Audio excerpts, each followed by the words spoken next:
اپنے گفتگو کرنے جیسے ہم کہتے ہیں خطبہ دینے سے پہلے چراغ کو گل کر دیا.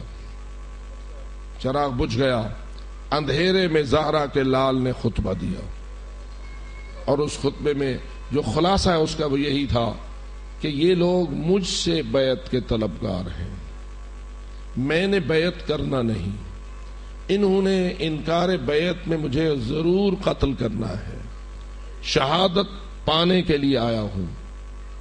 یہ تو میرا فیصلہ ہے اپنی ذات کے حوالے سے کہ یہ بیعت کے طلبگار مجھ سے ہیں, میں نے انکار بیعت کیا ہوا ہے اور میں نے کرنی ہی نہیں بیعت, جس کے نتیجے میں یہ میرا خون بہائیں گے اور مجھے قتل کر دیں گے. میں تو شہادت کو پسند کر کے آیا ہوں.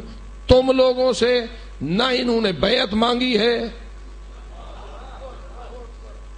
بیعت کا سوال کس سے تھا؟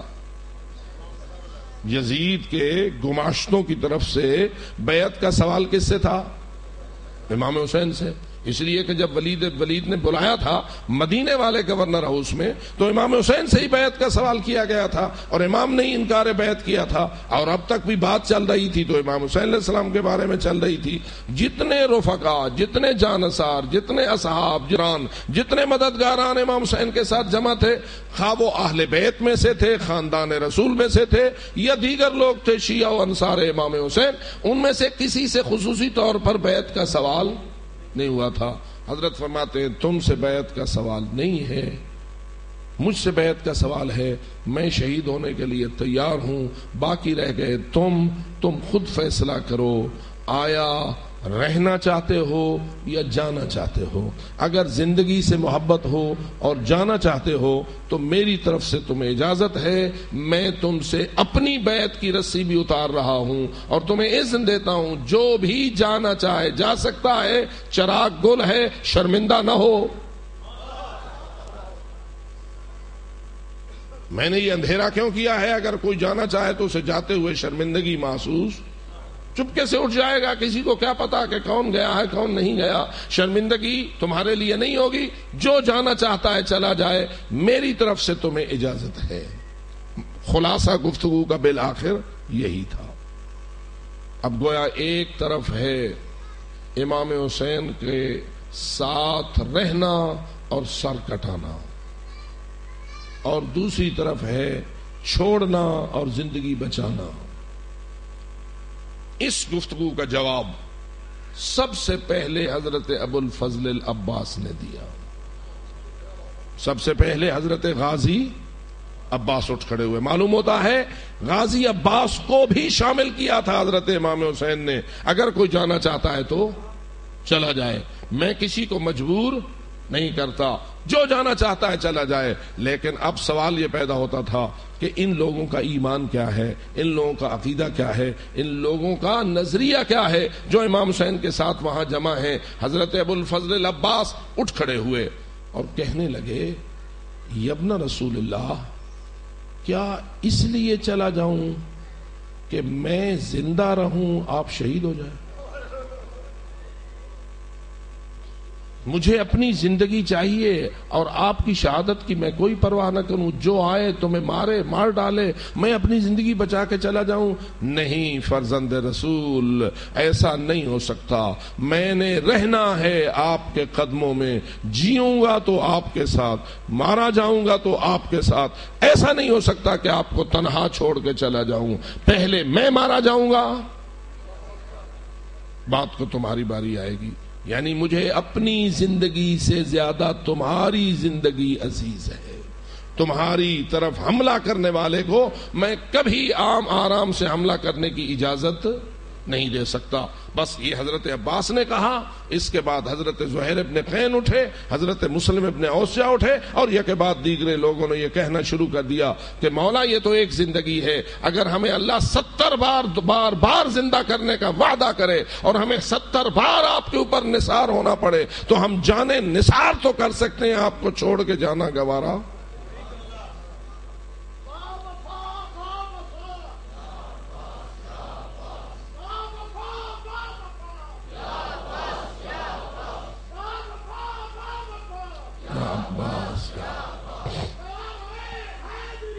یا علی یا علی یا اے اپنے مکانوں، امام بارگاہوں اور اپنے تمام مقامات مقدسہ پر علم ابو الفضل العباس کو نصب کرنے والوں، کیا فقط مشکلات دنیا کا حل ہونا اس کے لیے وسیلہ بناتے ہو علم ابو الفضل العباس کو، یا عباس کے مشن کے نقش قدم پر چلنے کا بھی عہد کرتے ہو؟ مجھے ضروری ہے کہ میں آپ کی افکار کو اور زیادہ بلند کروں، اس لیے کہ سمجھ لے یہ لیا گیا ہے کہ شیعہ وہ ہوتا ہے جو حضرت عباس کا علم اٹھائے، حضرت عباس کا علم اپنے امام بارگاہ پہ لگائے، حضرت عباس کا علم اپنے گھر کے اوپر سجائے اور بس ختم، اگر جس نے لگایا وہ شیعہ ہو گیا۔ بھائی لوگ کچھ سمجھیں یا نہ سمجھیں، تیرا میرا نظریہ کیا ہے؟ ہم کیوں اس علم عباس سے محبت رکھتے ہیں؟ ہم کیوں اس سے عقیدت رکھتے ہیں؟ ہم کیوں اس کی سربلندی پر ایمان رکھتے ہیں؟ ہم کیوں اس کے لیے بہت کچھ کرنے کے لیے تیار ہیں؟ کچھ لوگ ایسے ہیں جو علم کا سایہ ہی برداشت نہیں کر سکتے، جو علم کو دیکھنا ہی گوارا نہیں کر سکتے۔ ایک طرف وہ ہیں جو علم کو دیکھنا گوارا نہیں کر سکتے، ایک طرف آپ ہیں جو علم کو اپنی عقیدتوں کا مرکز سمجھتے ہیں۔ دونوں میں فرق کیا ہے؟ وہ کیوں علم کے اتنے مخالف ہو گئے ہیں؟ وہ کیوں علم سے اتنے دشمن ہو گئے ہیں؟ علم کسی کو کیا نقصان دیتا ہے؟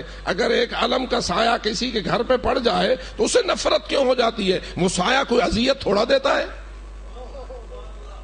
کسی پر کوئی بیماری نہیں لاتا، کسی پہ کوئی دکھ نہیں آتا، کسی کا کوئی چھینا نہیں جاتا۔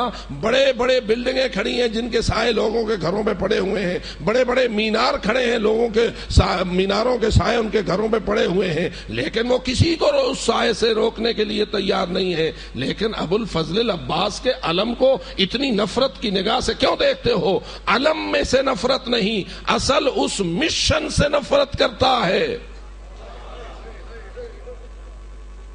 اور آپ کو بھی یہ سمجھ ہونا چاہیے، فقط حاجت روائی اور مشکل کشائی ہم وسیلہ مانتے ہیں ابو الفضل العباس کو، اور ہم اس توسل سے اپنی حاجات اللہ سے طلب کرتے ہیں، اور اللہ اس وسیلے سے ہماری حاجات کو پورا کرتا ہے، ہماری مشکلیں آسان کرتا ہے۔ لیکن مسئلہ فقط یہاں تک نہیں ہے کہ ہم رزق کے لیے، اولاد کے لیے اور ان چیزوں کے لیے اس کو وسیلہ سمجھتے ہیں۔ اصل مسئلہ یہ ہے، اگر ہم نے علم کو چھوڑ دیا تو ہم نے عباس کو چھوڑ دیا، جس نے عباس کو چھوڑ دیا اس نے امام کے مشن کو چھوڑ دیا، اور جس نے امام کے مشن کو چھوڑ دیا وہ سب کچھ ہو سکتا ہے، رسول کا غلام نہیں ہو سکتا۔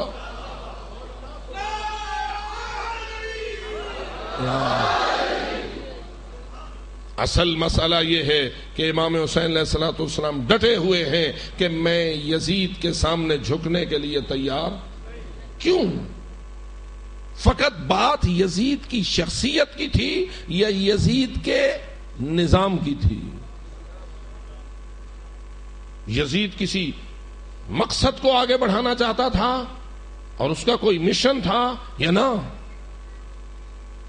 یہ فقط حکومت کی بات تھی یا دین کی بات تھی؟ فقط اقتدار کا مسئلہ تھا یا اسلام کا مسئلہ تھا؟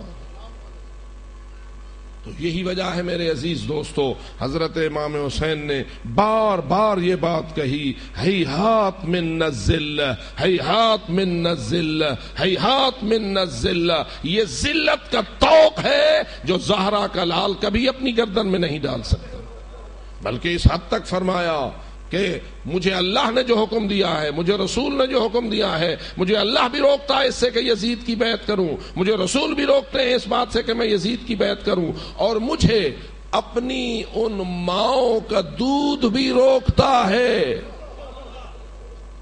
حجور وہ آغوش مادران جن میں ہم سب شہدائے کربلا پلے ہیں، توبت و طہرت، وہ اتنے طیب آغوش ہیں اور اتنی پاکیزہ گودے ہیں کہ وہ بھی ہمیں اجازت نہیں دیتے کہ ہم ایسے خبیث کے سامنے سرنگو ہو جائیں جو اسلام کا دشمن ہے۔ تو اے کربلا والو، اس نقطے کو ذہن میں رکھو، تم لوگوں کو اللہ نے چنا ہے اپنے دین کی خدمت اور حفاظت کے لیے۔ عزاداری کوئی معمولی چیز نہیں ہے۔ لوگ سمجھتے ہیں جی یہ چند رسموں کا نام ہے.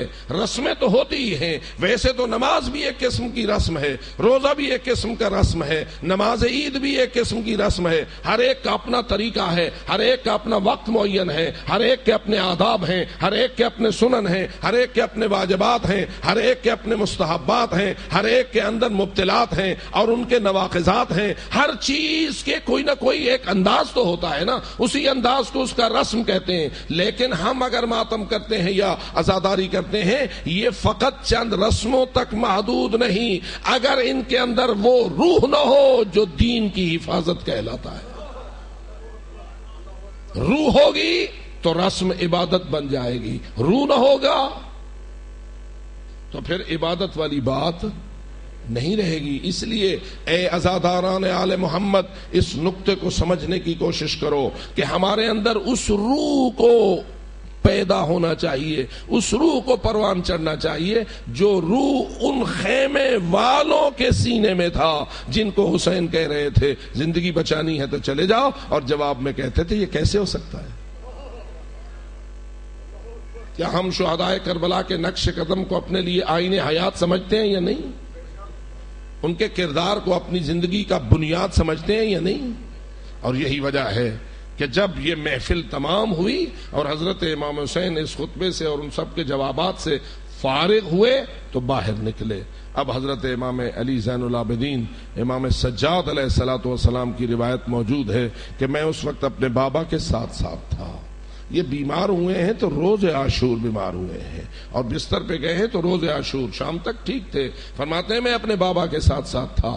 حضرت باہر نکلے, زیر آسمان کھڑے ہو گئے, صحابہ بھی باہر نکلے. اب آسمان کے نیچے کھڑے ہو کر اب حضرت نے ایک ایک کا نام لے کر ان کو بلانا شروع کیا, ایک ایک کا نام لے کے بلانا شروع کیا. جس کا نام لیتے تھے یا فلان اپنا فلاں, وہ قریب آتا تھا. حضرت آسمان کی طرف اشارہ کرتے تھے اور فرماتے تھے یہ جنت میں اپنا مقام دیکھ لو,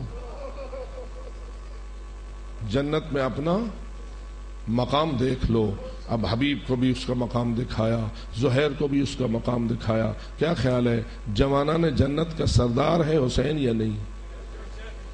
جی, جو ایمان رکھتا ہے بآواز بلند مولا پہ صلوات بھیجو.